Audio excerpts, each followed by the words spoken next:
Memang tak betul, wahai adik lun, di suak punta indahlah goina bagi halun ja bagi cik kampung rumah adik lun kutupat ana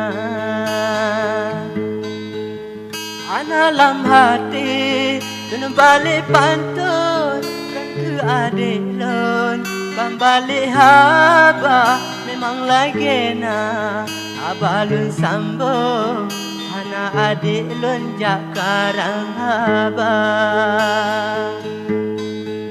berfikir hidup di langit lambung rupa jidek lun asap angin bah halilun tanya pak urang gampang sebab adik lun kalun percaya. Oh betul adik, muau betul pintu rumah lun sabilun buka kalau duk pakar walingan karun merumpuk langsung ngan urang Tuhan.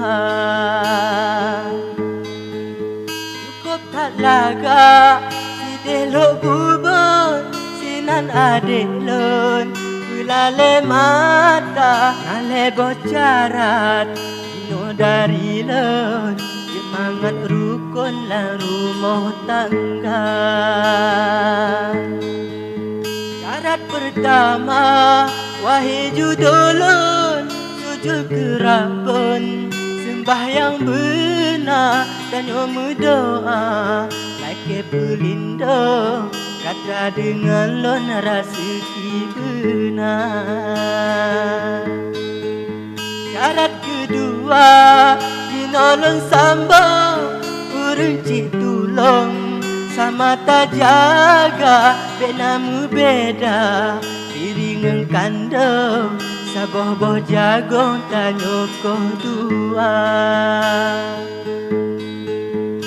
Yang kele syarat dari lo bersopan santun ngan urang lingkah bapi belah gata atau belah lun sama ta sambung sama ta jaga.